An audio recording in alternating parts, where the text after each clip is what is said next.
जी बिस्मिल्लाहिर्रहमानिर्रहीम। अस्सलाम वालेकुम नाज़रीन, मैं हूं डॉक्टर नुमान अली और आपकी खिदमत में एक नए सेशन के साथ हाज़िर हूं। इस वीडियो में मैं आपको बताऊंगा वो 7 टिप्स जिनको आप फॉलो करके, जिन पे आप काम करके इंशाल्लाह गोट फार्मिंग के अंदर कामयाब हो सकते हैं। गोट फार्मिंग करना कोई बड़ी बात नहीं है, कामयाब और मुनाफे बख्श गोट फार्मिंग करना ये बड़ी बात है। तो उसके लिए आपके पास प्रॉपर प्लान होना चाहिए, प्रॉपर स्ट्रेटजी होनी चाहिए, उसके बाद आप कामयाब हो सकते हैं। तो आपका वक्त ज़ाया किए बगैर सबसे जो पहली टिप है वो है पिक योर स्पेशलिटी। आप किस चीज़ में माहिर हैं उस चीज़ का इंतखाब करें। इससे मुराद ये है कि कुछ लोग क्या करते हैं कि 5-7 गायें रख लें, 7-8 बकरियां रख लें, साथ में मुर्गी फार्म भी बना लिया, ब्रायलर भी रख ली, अंडे वाली मुर्गी भी रख ली। कुछ लोग क्या करते हैं कि साथ में फिश फार्म भी बना लिया। तो इस तरह 3-4 जो सेटअप हैं वो इकट्ठे चला रहे होते हैं और वो कहते हैं कि गुजारा नहीं है इसके अलावा। तो मेरा मानना यह है कि बजाय इसके कि आप जैक ऑफ ऑल ट्रेड्स बने, आप मास्टर इन वन बने। अब इससे मुराद ये है कि आप देख लें कि आपकी अपनी ख्वाहिश, आपका दिल किस चीज़ में लगता है, आपके पास रिसोर्सेज कौन से हैं, आपकी जगह आपको किस चीज़ की इजाज़त देती है, आपके पास टाइम कितना है, आप कितना ग्रो करना चाहते हैं। इन सारी चीज़ों को आप सामने रख के आप डिसीजन करें कि आपने क्या करना है। आपने गोट फार्मिंग करनी है या आपने डेयरी फार्मिंग करनी है या आपने पोल्ट्री फार्मिंग करनी है। तो जो आपकी स्पेशलिटी है, जिस चीज़ में आपका एक्सपीरियंस है, जिस चीज़ में आपका दिल लगता है, वो आप सिलेक्ट करें और उसी पे काम करना स्टार्ट कर दें। फिर इंशाल्लाह आप कामयाब ज़रूर होंगे। आपने for example goat farming select कर ली है कि ये आपकी स्पेशलिटी है। उसके बाद जो पॉइंट नंबर 2 है, उसके बाद आपने अपनी सॉलिड टीम तैयार करनी है। अब क्या होता है कि कुछ लोग लागर से रोग रख लेते हैं साथ, जिनका टाइम पास नहीं हो रहा था, जिनके पास काम करने के लिए कुछ और नहीं है, तो वो कहते हैं कि चलो ना यही मजदूरी कर लेते हैं। तो ऐसे लोग अगर आप रखेंगे तो वो आपको कामयाब नहीं होने देंगे।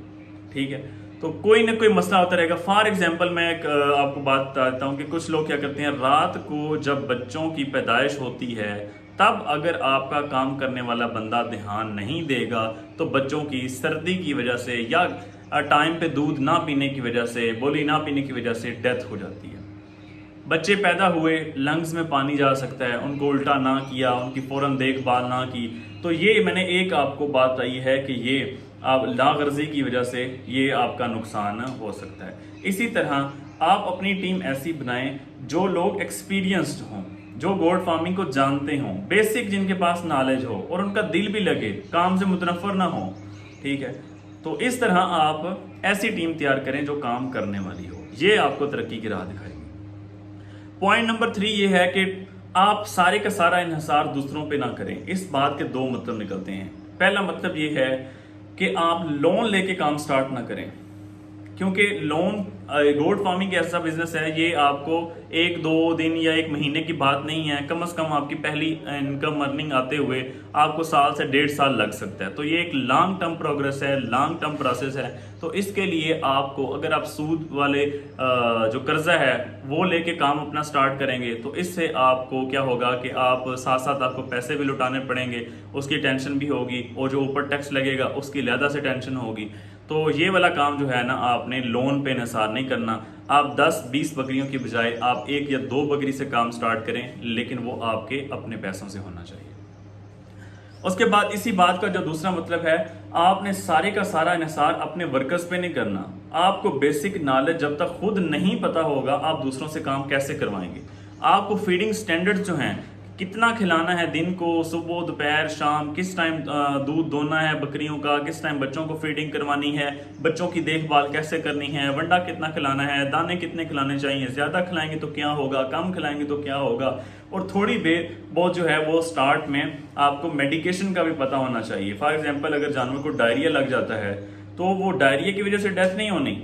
जो डायरिया की वजह से जानवर के जिस्म के अंदर पानी की कमी हो गई है, डिहाइड्रेशन हो गई है, उसकी वजह से जानवर की डेथ होनी है। तो आपने निमकोल वाला, ORS वाला आप पानी उसे फौरन पिलाएं ताकि जिस्म के अंदर पानी की कमी ना हो। उसके बाद आप डॉक्टर से या आप खुद अगर जानते हैं तो आप उसका ट्रीटमेंट कर सकते हैं। तो इस तरह आपको छोटी मोटी बीमारियों का आपको बेसिक नॉलेज होना ज़रूरी है। उसके बाद जो नेक्स्ट पॉइंट है, पॉइंट नंबर 4, वो ये है कि आपने स्टार्ट स्मॉल, बड़े लेवल से स्टार्ट नहीं करना, चाहे आपके पास इतनी बड़ी इन्वेस्टमेंट है। आपने पहले से बड़ा फार्म नहीं बना रखना, आपने 100 बकरियां पहले दिन नहीं डालनी। आप 10, 20, 30 बकरियों से स्टार्ट करें, उस पर थोड़ा काम कर लें, थोड़ा सीख लें, गर्मियों का, सर्दियों का, डिफरेंट मौसम का, प्रेग्नेंट बकरियां, बच्चों की देखभाल, बकरी तैयार कैसे करनी है, ब्रीडर को कैसे तैयार करना है, ये सारी चीज़ें आप पहले छोटे लेवल पे सीख लें। जब आप इस काबिल अपने आप को समझने लग जाएं कि अब आपको सारी चीज़ें समझ आ गई हैं, तब आप बड़े फार्म की तरफ जाएं। पहले आप सीख लें अगर आप गोट फार्म में नए हैं। पॉइंट नंबर 5 ये है कि आपने गोट्स की एफिशिएंसी देखनी है। अब इससे क्या मुराद है? इससे मुराद ये है कि जब आपने पहली 10, 20 या फॉर एग्जांपल आपने 10 बकरियों से स्टार्ट किया तो 7 या 8 महीने के बाद आपके पास पहली प्रोडक्शन आ जाएगी, तो आपकी बकरियां 10 से 30 हो जाएंगी। अब आपने जो अगली आपकी पहली पैदावार आई है उसमें देखना है कि कौन सी बकरियां हैं जिनका पैदा होते वजन ज्यादा था, कौन सा बकरा है जिसका वजन ज्यादा है, जिसकी जो ब्रीडर बनने के काबिल है, ताकि आप अगली प्रोडक्शन उससे ब्रीड करवाएं। उसके बाद कौन सी ऐसी बकरियां हैं जो बर्थ वेट से इनका ज्यादा था, जिनकी क्वालिटीज अच्छी हों। आप मुख्तसर बात यह है कि सिलेक्शन करते जाएं, जो आपको अच्छी नहीं लग रही, जो माड़ी है उनको निकालते जाएं। जब आप सेल करें तो आप माड़ियों को सेल करें, अच्छी को आपने सेल नहीं करना, क्योंकि वो आपने अभी आपकी फार्म की ग्रोथ करवानी है। अभी आपके पास 10-20 तो बकरियां सारी, तो आपने अगर अच्छी निकालना शुरू कर देंगे, आप फॉर एग्जाम्पल किसी बंदे का रेट अच्छा लगे तो वो कहता है मैं बेच रहा हूँ, भाई ये आप अपना नुकसान कर रहे हैं। अब बाद में बेचें, पहले आप अपने फार्म की ग्रोथ करवाएं। अच्छा, ये होगी बात कि आपने जो अच्छी बकरियां हैं, जो अच्छे बकरे हैं वो अपने फार्म पे रखने हैं, वो बेचने नहीं है, उनसे आपने ब्रीडिंग करवानी है। उसके बाद पॉइंट नंबर 6 ये है कि be honest with your work. अपने काम के साथ आपने हमेशा ऑनेस्ट रहना है। अब इससे क्या मुराद है?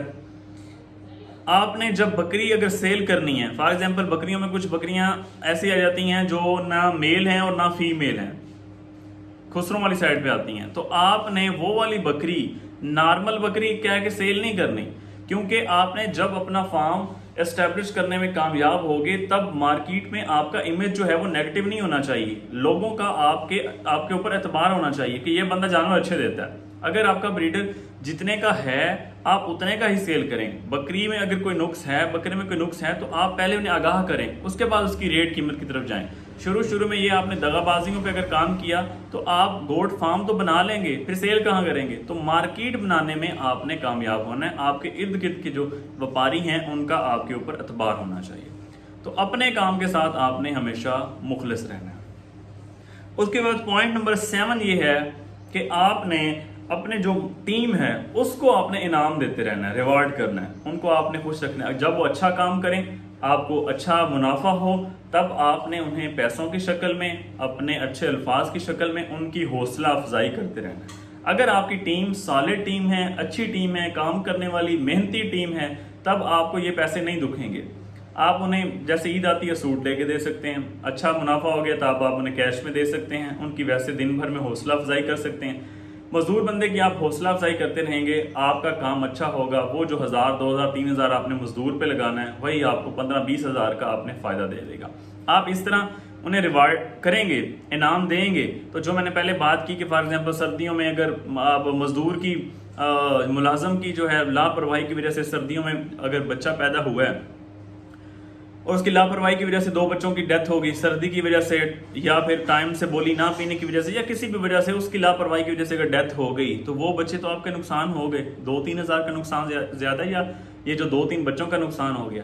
तो इस तरह आपने अपने, जब आप मुलाजमों को इस तरह थोड़ा बहुत नवाजते रहेंगे अपने अल्फाज से, पैसों से, तो वो काम अच्छे तरीके से करेंगे और आपको भी अच्छा जानेंगे और दुआओं में भी शामिल रखेंगे। तो इस तरह फिर अल्लाह पाक भी आपके काम में बरकत डालेगा। तो ये थी वो 7 टिप्स जिन पे आप काम करके इंशाअल्लाह उम्मीद करते हैं कि गोट फार्मिंग के अंदर कामयाब हो सकते हैं। आप कुछ बात का एडिशन करना चाहें या कोई सवाल पूछना चाहें तो आप कमेंट सेक्शन में पूछ सकते हैं। बहुत शुक्रिया।